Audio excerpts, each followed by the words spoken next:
to our YouTube channel. We just created that to kind of start hosting a lot of these recordings on there. So subscribe for me. I think we have one or two. So help show some love there and get that thing going. But we've done a bunch of webinars already about podcasting and growing that. And we'll continue to create great content. So Kingdom RI, we have a mastermind community. Really is we serve faith-based real estate operators and investors. And so we have a community now of about 40 members, and we gather virtually and in person to really help one another think about how do we advance God's kingdom through our real estate careers and our real estate focus. And so that's really a little bit about who Kingdom REI is. And so if you're interested in that, definitely reach out to me, DM me. We have an incredible 2021 plan where we're going to be doing like Melanie and kind of going across the country and gathering together in different cities and a couple of workshops and mastermind events. So really an amazing community. I feel incredibly blessed to be able to lead that group. And so that's, you can find some more information at that at thekingdomrei.com as well. A little bit about me though, real quick, and I'll tell you why this matters getting into this, that story, but also lead a syndication firm called Symphony. And we have a real estate fund available right now for accredited investors. And the way this topic came up about high performance teams is actually a guy in my mastermind reached out to me. He said, "Hey, Ellis, I need to ask you a couple questions. I'm really struggling with this partner I have." And so we're just going to get into this day. And he said, yes, David, I will. He said, he asked me, I have this partner and I'm just not sure if we're the best fit or not, right? What should I do? And so the question I asked him, I said, do you like, what are your roles? Are you able to track what your current goals are for each week? I said, what are you tracking? Was essentially my question. He said, well, we're not tracking anything. I said, well, then you really have no idea how committed or how well your partner's doing if you're not tracking anything, right? And so his question was, Ellis, I'm not sure if we're a good fit. Do you think I should end the partnership or do you think I should continue on in this? And my follow-up question was, well, how's he doing? How's he performing? And he had no numbers to really be able to look back and see, is my partner as committed as I am in this business? Because he's all in, right? He knows he's all in. He's quit his job. He's left his job. He's doing this, but he's trying to figure out if his partner is a good fit for him. The problem is, and I think a lot of teams struggle with this, they have no clarity around roles and they have no accountability around goals. So no clarity around roles, no accountability around goals. And so of course they get off track, right? Of course they're not sure is if they're if they're a high performing team or not, right? If you have no clarity and you have no accountability, how can you actually accomplish anything? You can't. And so that's where this guy was. And so this really motivated me to provide this today. And I want to kind of show you exactly what my team does. This won't be a very long webinar because it's pretty simple, honestly. I just think, again, it takes clarity and it takes accountability. And I do want to show you one creative thing that we have done. And it is kind of spurred from a talk that I gave at our last quarterly meeting. And my team has kind of taken it and made it really fun. So I'm excited to share that with you today. It involves the championship weight belt, and I'll show you some photos. So I want to show you this. Let me pull up. Let me share my screen with you. Let me find this real quick. Give me a sec here. All right. So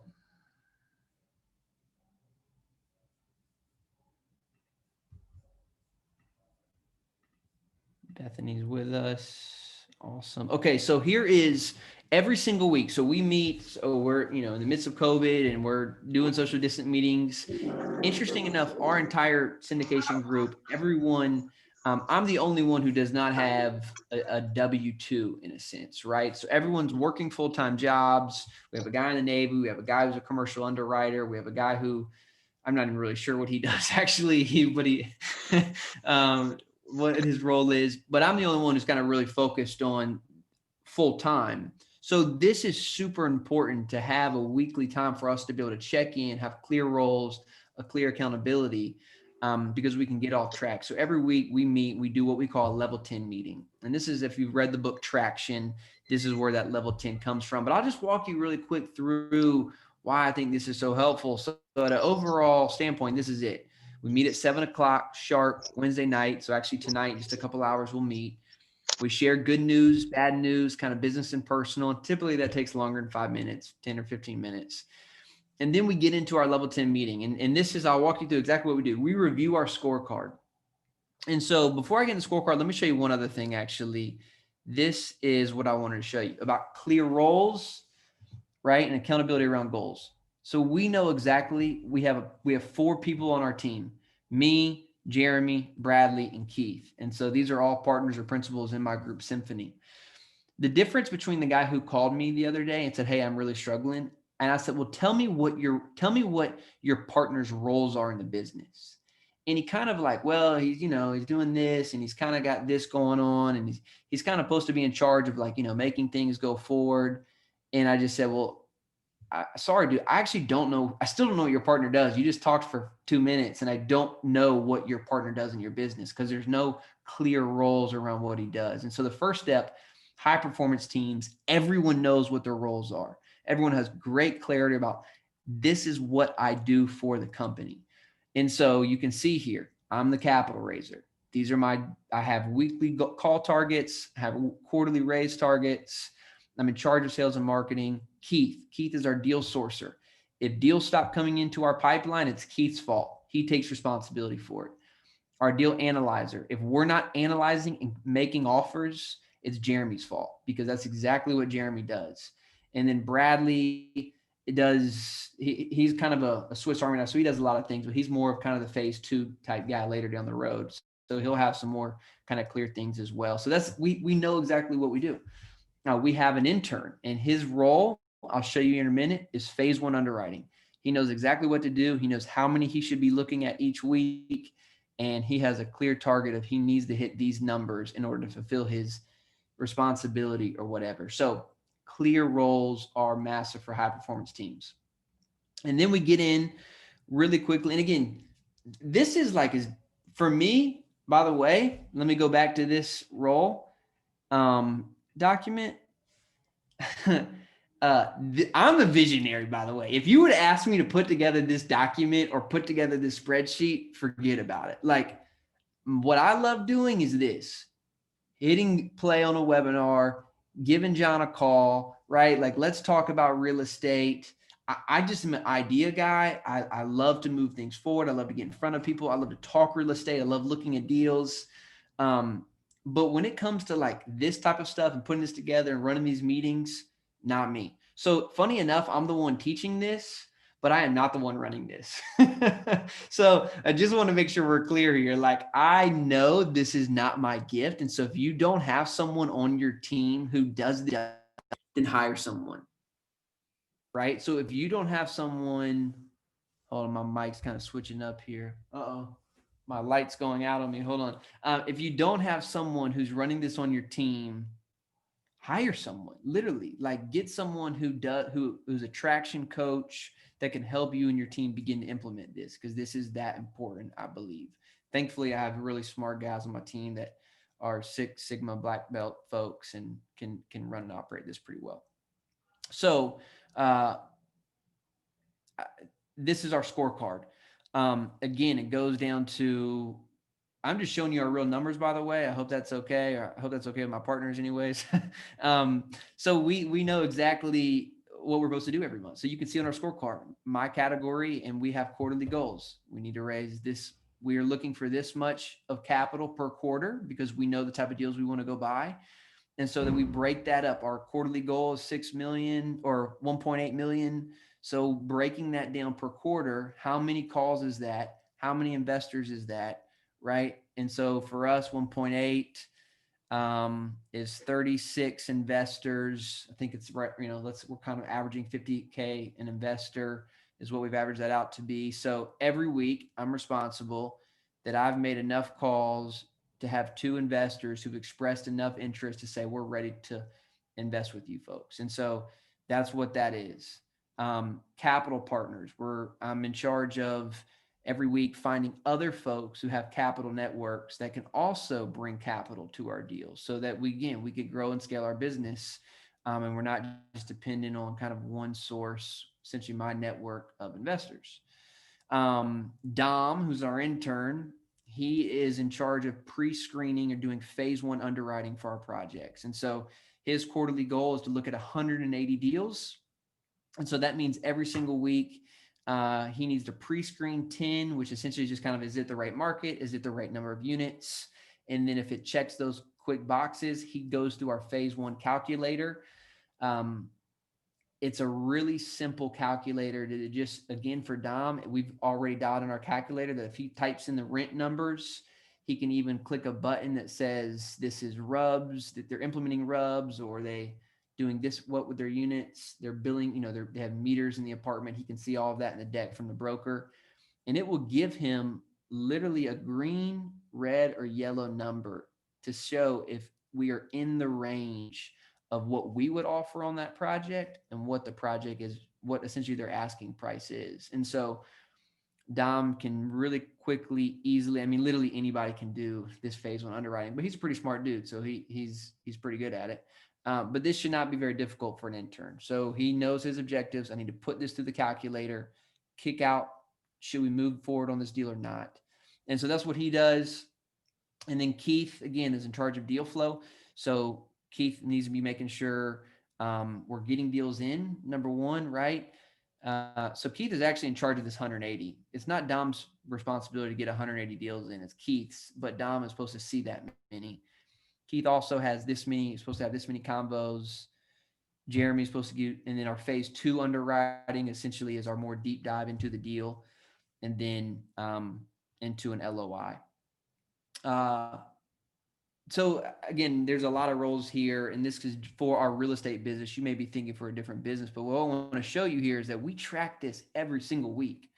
So we know here, and we see, if you can see on this thing, you can actually, we have a thing where we know who's on track and who's off track, right over here to the right. And so we have a real clear snapshot.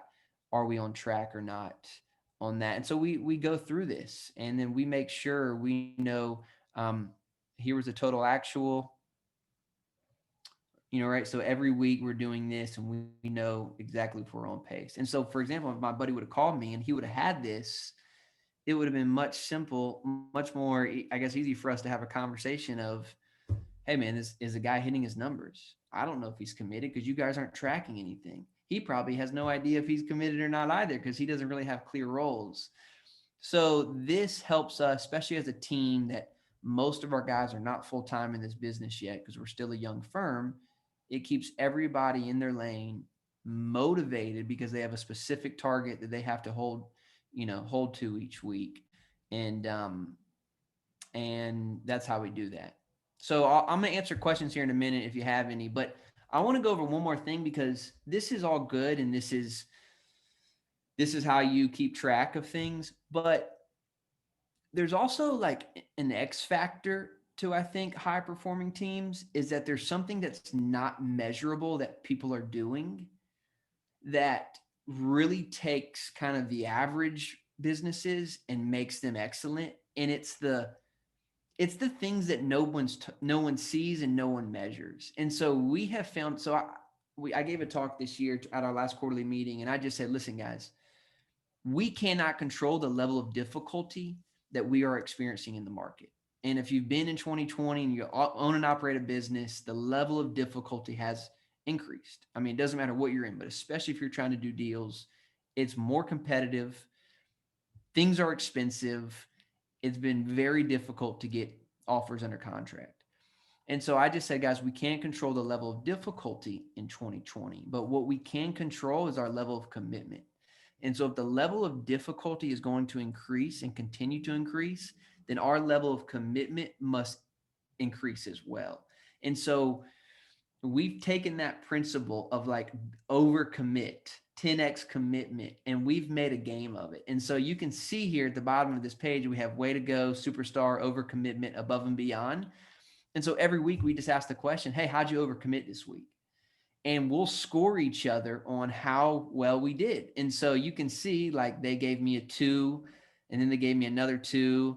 Bradley has a 3, 3, and a 0. Keith, for some reason, we gave him a 4. I don't know why we did that. He must have really done something great. A 1 and then a 3. And so you can just see like we're trying to find ways to really track and score everything because it's how we keep each other accountable. And then what's really fun, I'll show you this real quick. This is what we all compete for. So Brad is one of our business partners. He actually went and bought a championship belt. And so whoever wins at the end of each quarter essentially gets to take home the championship belt. And so you can see, I asked him to send some photos of the belt. So it's pretty stupid, but for us as guys, like it's kind of fun to compete for something. And so it's also a way of like, man, what am I doing this week to overcommit? What am I doing this week to do the things that aren't on the scorecard that would help our company, serve our investors, really go to the next level? And so this has been, I don't know, it's really actually taken even our camaraderie, our friendship, our level 10 meetings to another level because we're thinking throughout the week. Like I'm hanging out or calling with Jeremy. He's like, oh man, we got like 2 days to our meeting. I really haven't done anything yet to really overcommit. What do I got to go do? What's that little bit more I can do this week to overcommit? And that has been a really huge thing um, for our team, uh, doing those things. Let me see if there's any other thing I want to show you. Uh, Lastly on this, let me pull this back up so you can see. So then what we'll do after we kind of go through our scorecard, we have a list of to-dos. And then so we're really clear on our to-dos. We talk about issues and then we try and solve those. Um, and that's how we run our meetings. So we go to scorecard and then we talk about to-dos. And then we have big issues that we need to chat about. That's where this is. And then that's the end. And then we score each other, or we score the meeting. How, on a level of 1 to 10, how well did we do today in the sense of staying on track, having a good meeting? Did we get off track? Did we talk about other things that weren't real estate related? And then we score our meeting on a weekly basis as well. And so we just personally believe that we set targets and goals that if we do these things on a week to week basis, we're going to be successful because it's a numbers game. I mean, most businesses are. And so that's how we are really, I think, going to set ourselves apart in 2021, is being able to track those things. And so if you're working with a partner, or you want to get in this real estate business, and most people, the way they're setting up businesses, they don't really have a team. They're kind of working with different people. This guy's raising capital, this guy's doing deals, this girl's underwriting. Clarity around roles, accountability around goals is so necessary still. And so that would just be my final word is, even if you're doing that, make sure you all have clarity around what you're accountable for, and then keep each other accountable towards those things. Set targets, work backwards so that you know what you need to be doing each week, and then help each other get that. And I'll let you know the result of that, as we move forward. But it's gone well. We're enjoying it, and again, it also uh, it gets rid of the question of, are you committed? Or are you serious? Because we can look at the scoreboard and know how committed you are. By the way, so John asks, great question. How'd you put the team together in the first place? Have you ever heard of Tuckman's model for high performance teams? No, I have not heard of Tuckman. Maybe you can unmute and tell me about that. That sounds pretty interesting. How we put the team together, John? I before I've kind of left my pastoral role and launched the business, I just was, I was a college pastor, and my best friends were 19 and 20-year-old college students, and they probably weren't going to make great real estate partners or investors. And so I was just doing a ton of networking around the city, and a lot. I mean, like multiple nights a week. This was pre-COVID, and I saw like the same guys were there. And I kept seeing the same 3 or 4 guys, and that's when I knew these were the serious guys that were really committed to this business, and that they were as committed to me to go spend their evenings networking and meeting other people. And so eventually we started just a like every 3 weeks a mastermind where we just came together and we had dinner and we drank bourbon and we talked about real estate and helping each other on our other deals. Like, you're doing a deal, he's doing a deal, but we weren't doing it together. And then at the end of last year, I just said, hey, it sounds like we like hanging out with each other. we're all very talented and we surprisingly bring in different skill sets. Why don't we try and take some deals down together this year? And so that's essentially how we came together. And so we've been at this, man, for I guess a year now, um, working at this. And honestly, from a number standpoint, not that successful. But I think the way that we've stayed motivated, even though we haven't been able to accomplish what we've wanted to so far, is accountability, small wins. You know what I mean? Like we all know where we're standing. So that's been helpful. Yeah, can you hear me? Yeah, yeah, yeah. Awesome. That's really good. So, Tuckman's model, is a psychologist. I think it's pretty well known. It's been around for, I don't know, 20 or 30 years. But a guy basically studied high performing teams and, was kind of looking at the stages that a team goes through in order to be, almost like a level 5 team. So it's like you form, right? You're forming, and when you put a team together, you're feeling each other out. What are these guys' strengths and weaknesses? How do I fit? Similar to what you were doing with your meetings, like kind of feel each other out. So it's forming, then it's storming, then it's norming, and then you get to performing. So kind of it's like you have to go through all these stages. And then the last stage is adjourning, which is when you're disbanding the team. But you kind of you can't jump, right? If you try to jump a level, historically, statistically, it'll show that, that something's gonna happen. So it's kind of like you got to put your time in. I manage and work with a lot of teams, and we, so we're for a company, we're putting project teams together, and we have certain teams, where the head manager and the head field guy are together and they've worked for so long. It's like something comes up and the one guy goes, I don't even have to tell my partner that because I just know he's doing it, right? He's taking care of that. And this comes up and he knows that I've got that. Well, stuff like that, right, doesn't happen overnight. It could take, years for it. So that's basically like it's this psychologist broke down high performing teams, and the common denominator in these teams is they've kind of, if you Google like Tuckman's model, you'll see a whole bunch of different probably PDFs and charts and everything that kind of show how things go. That's good. So it's pretty interesting. I've witnessed it. I'm on a relatively new group right now. And, we're not there. And I've kind of said, like, guys, we can't if we want to get to that high performing, we've got to be honest with one another. And another thing you said, accountability, right? That's got to be huge, that, everybody's going to do and say what they do. And that spreadsheet that you had certainly makes it hard to hide, right? Well, yeah, because it was very objective. It's not like are you doing? It's like, well, everyone can see. I'm in this room. My lights keep cutting off. So yeah, I mean, that's why we do that. And again, that's helpful for me too, because again, I'm such a visionary. I got all these ideas. The scoreboard honestly serves me because every week I'm like, all right, I know what I need to do along with all the other things I want to be doing. So it's been really serving to me as well. Personal deals as well. Great question. So he asked, do your teammates stay dedicated to just your business deals, or do you guys branch off into your personal deals as well?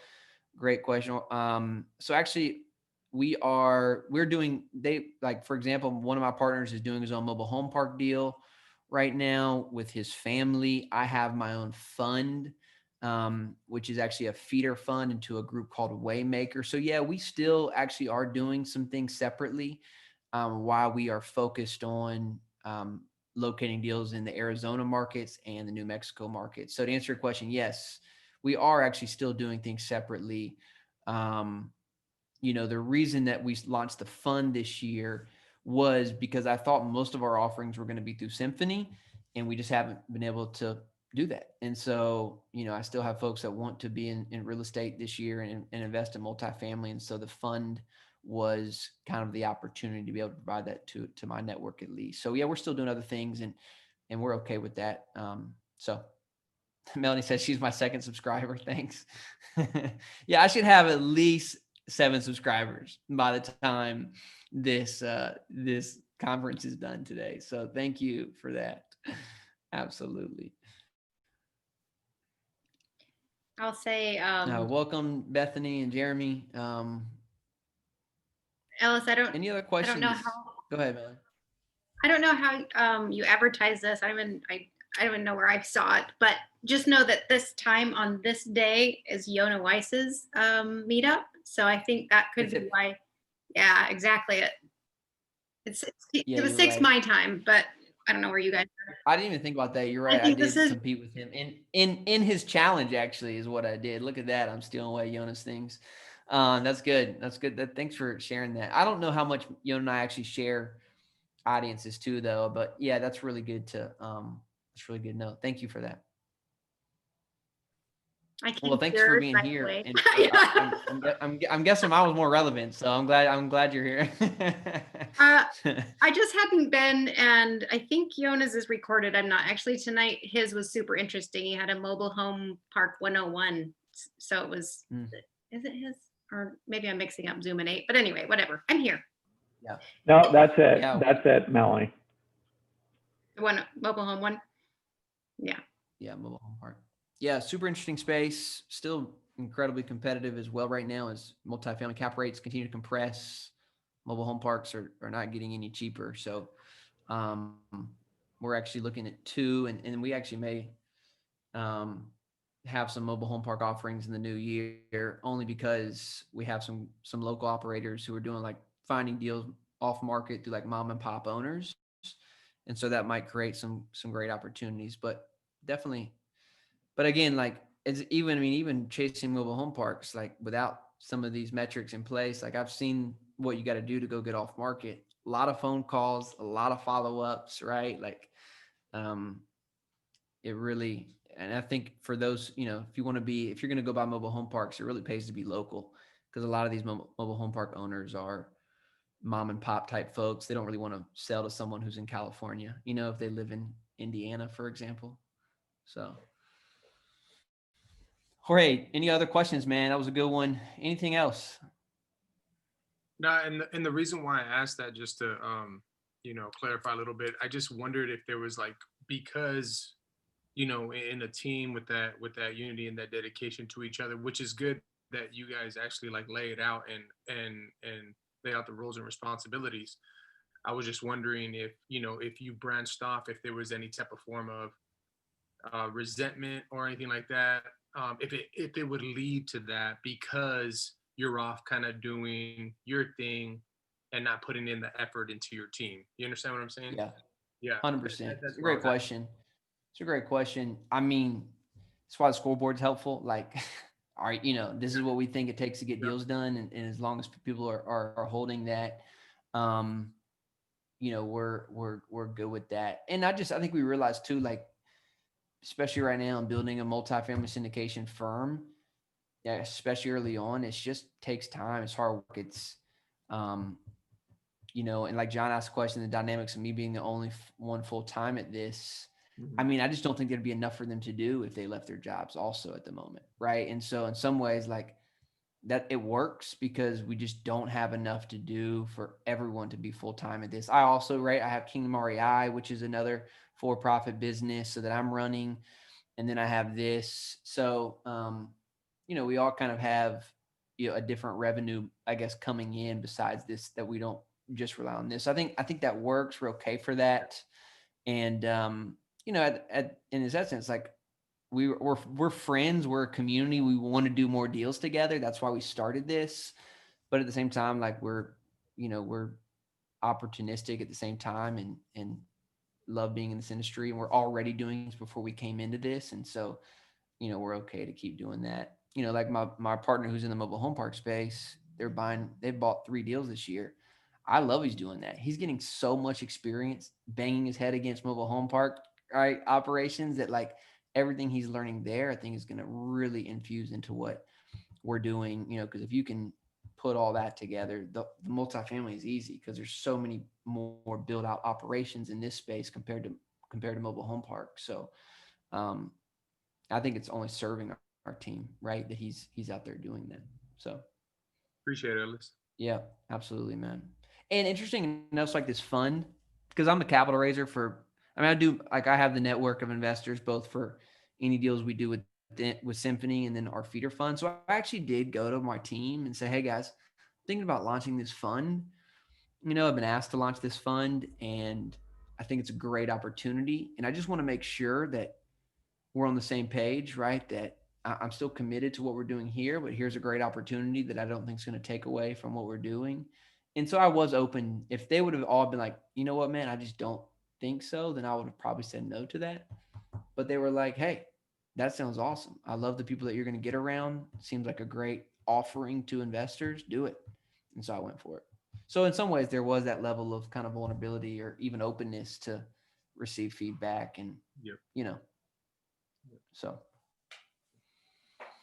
what I'm curious, just because, we're getting towards the end of the year. I don't think we'll do one next week. We'll probably wait till January to kick off these webinars again. But I mean, I'd love to throw out, like, tell me what your 2021 goals are as it relates to real estate or real estate investing, just so I know who's on the call.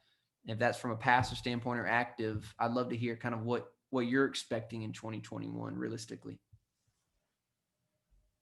I'll go. If you want me to go? Yeah, please. Okay. So I'm looking to do my first syndication. I'm more on the capital raiser investor relations side. So 2021 goal is 4 deals, 7.5 million. Raising 7.5 million? Yeah. Cool. Great.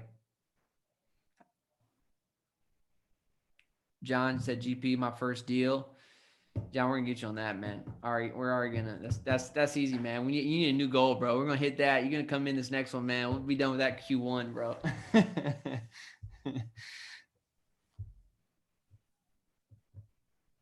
Anybody else?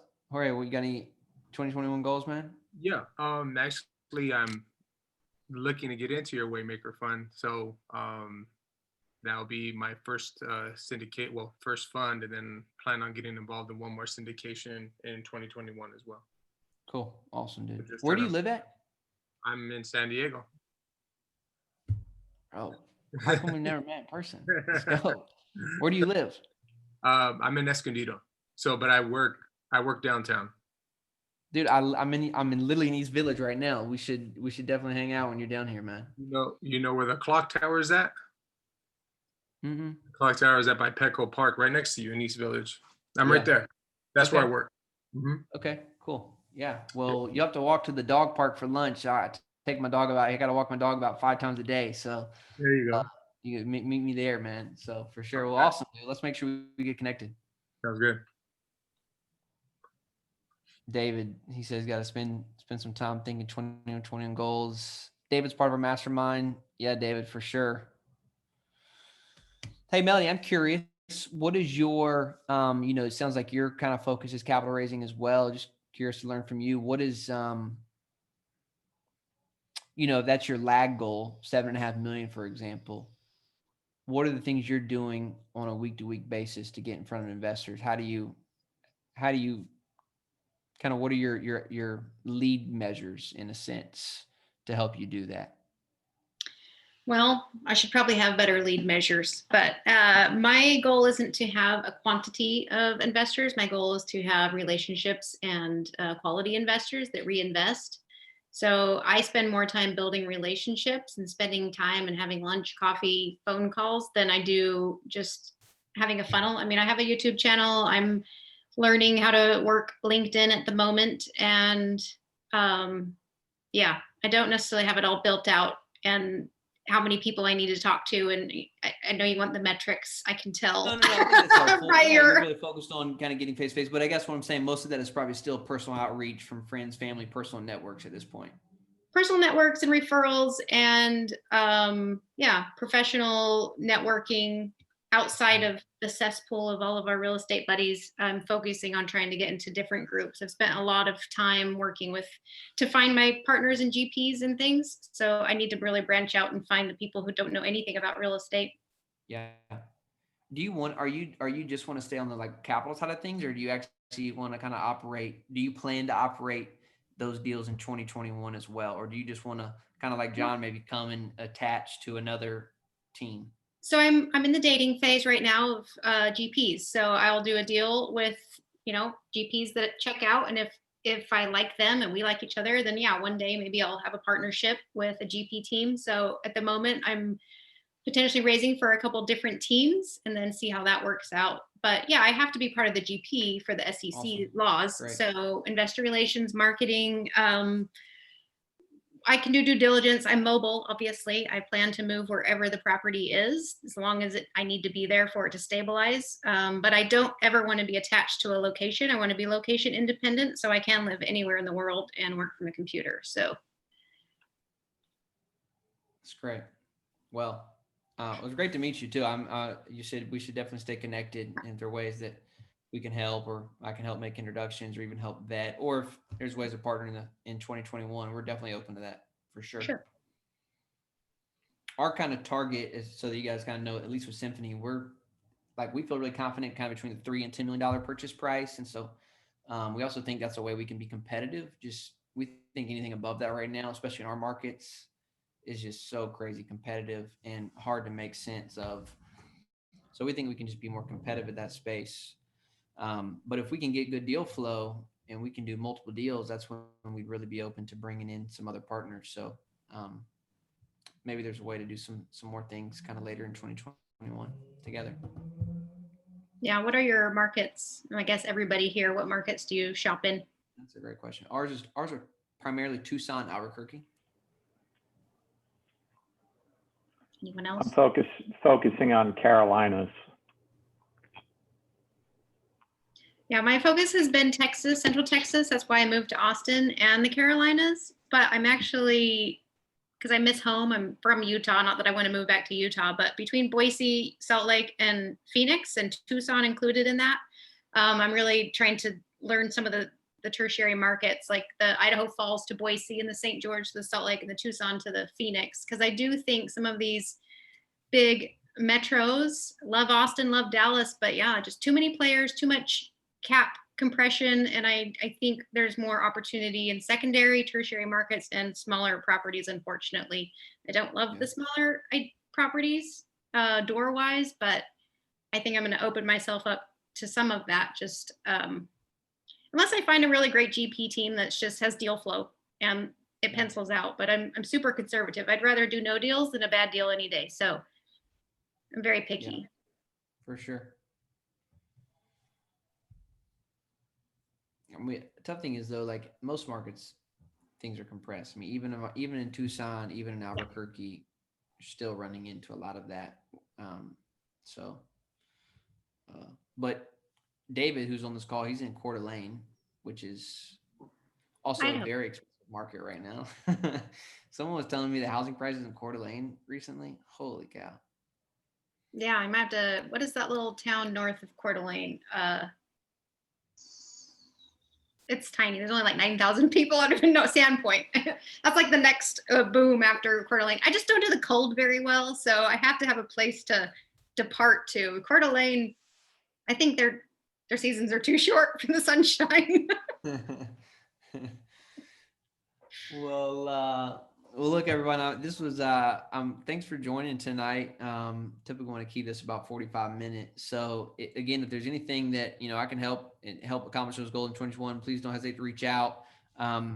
Jorge, we definitely got to connect, man. You talked about the fun. I don't think we've had a personal combo on that, so let's make sure that happens. John, I think we're chatting tomorrow. Yeah, so we'll connect, man. David. Dave and I spent all day together. We had a 2-hour mastermind call earlier. So good to see you again, man. All right, everyone. Blessings. Have a great Christmas if I don't talk to you before then, and we'll see you in the new year.